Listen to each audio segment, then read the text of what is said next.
Hey, this is Walt from StogieReview.com here with another video cigar review. Not quite back to the full-blown reviews just yet.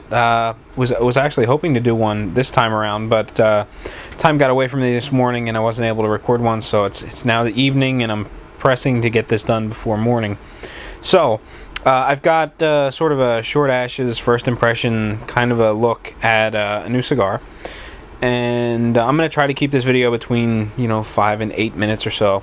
And so with that said, let's dive right into it. Now the cigar I'm going to be smoking is one that is not released yet, but however will be relatively soon. I received a text message from Abe Flores from Pinar del Rio. I guess it was about 2 weeks ago. Asking me for an address. He wanted to send me some cigars to try out. So I sent him my address, and then a few days later I got a package in the mail. 2 cigars, 4 of one, 3 of the other. And the one I was most eager to smoke is the one that I'm going to be doing a review of tonight. And that is the Pinar del Rio Reserva Dominicana Capa Oscura. This is from the 1878 line. There we go.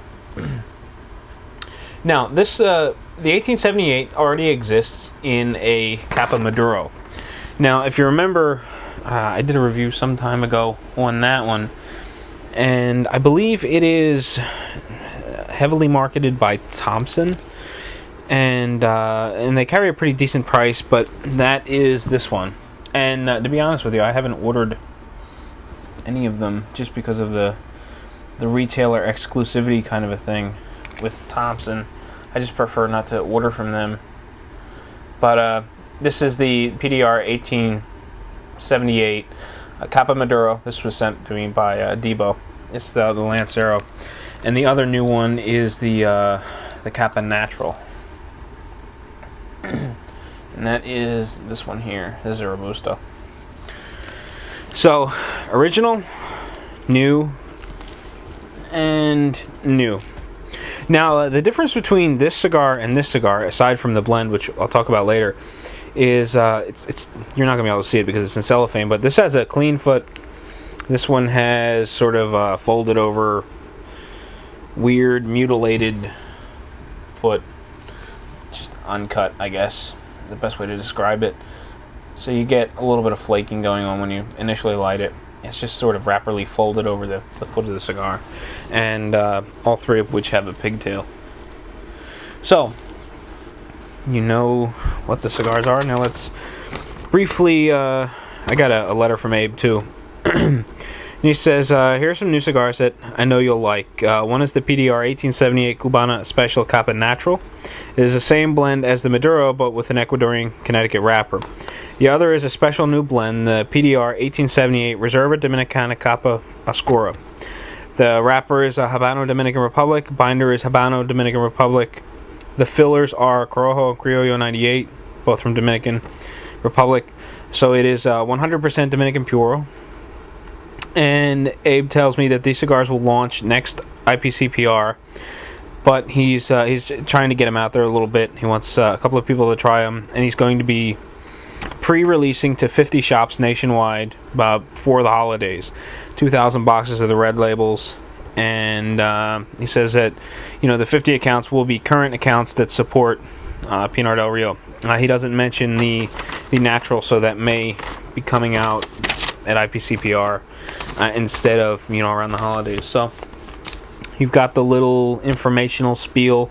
So I'm going to cut off the camera, clip the cigar, light it, and I'll be back and we'll talk a little bit about flavor and whatnot. Well, I'm about halfway through my PDR 1878 Reserva Dominicana, and so far I'm really enjoying it. One of the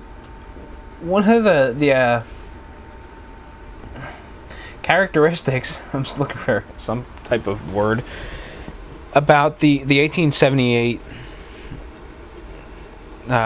Maduro was that it was just tremendously smoky.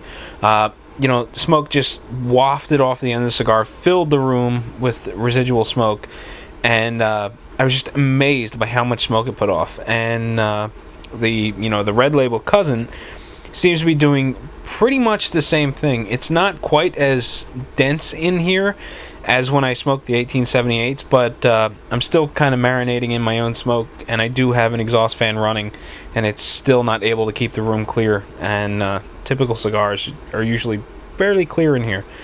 But this one just produces tons and tons of smoke.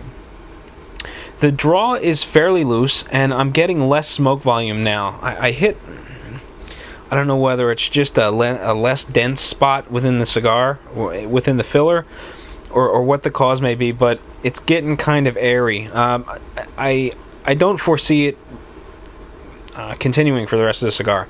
I do think I'll burn through it, but I don't know quite when. I wasn't checking for soft spots before I lit the cigar up, but it is kind of soft down towards the foot. But then again, it could be just from the heat.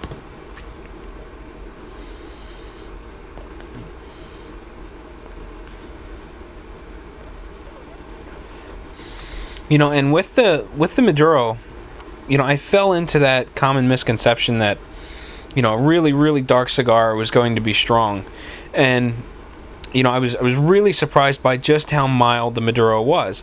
Now, this one follows a similar path, although this is more medium than mild. I find those Maduros mild, and this one is a good solid medium bodied. I could easily smoke one of these in the morning with a cup of coffee. I think it would be fantastic. I'm just pairing it with a little Eagle Rare single barrel bourbon right now, which is actually mostly water from melted ice. But it's smoking very well. One of the interesting things I've been finding with these cigars, which is kind of disappointing, but down towards the band, at least the Connecticut's tend to get a little sour. So I'm really interested to see how this cigar is going to turn out. Now, I've smoked 3 of the Connecticut's. All of them got sour towards the band. So far, this one's staying crisp, and the flavors are nice and pronounced. It's got a little bit of a salty kind of flavor going on in the background, and it's got just a nice creamy natural tobacco core flavor that I'm enjoying quite a bit.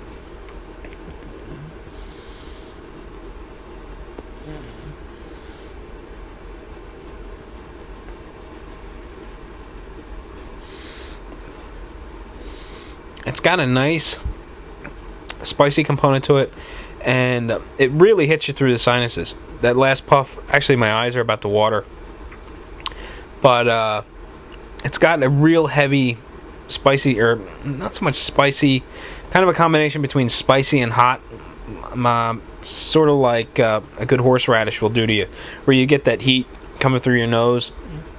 I'm getting a similar effect out of the cigar when I retrohale the bulk of what I'm puffing. I'm getting a little bit of a nutty flavor here and there. It's got a nice pleasant room aroma. It's not offensive at all. All in all, I'm enjoying the cigar. Smoke volume, again, it's still a little airy. The ashes holds a nice compacted shape. It's not very strong. It's kind of soft. So a gentle tap over the ashtray will knock this off. It'll kind of hit the ashtray and poof. It has that sort of powdery effect when it hits the hard ashtray. But I'm enjoying it. So I'm gonna come back one last time, I think, back when I get down around the bands, just to check in and see how things are going. If it gets that sour flavor like the other ones have. And so I'll see you then. Alright, well, I popped the bands off, and I'm not getting any of that sour flavor that I was getting out of the Connecticut's. So it must be isolated to just that blend, or just that batch, or whatever the case may be. There's really nothing more to add. I just wanted to come back and let you know that this one's smoking really well down beyond the bands, and I'm very happy with it. I'm not sure what the price point would be, but I would imagine it's relatively close to whatever the Maduro is, and from what I understand, it's a pretty affordable stick. So with that said, I really don't have any other information on the cigar. I'm going to close it out. So until next time, happy smoking.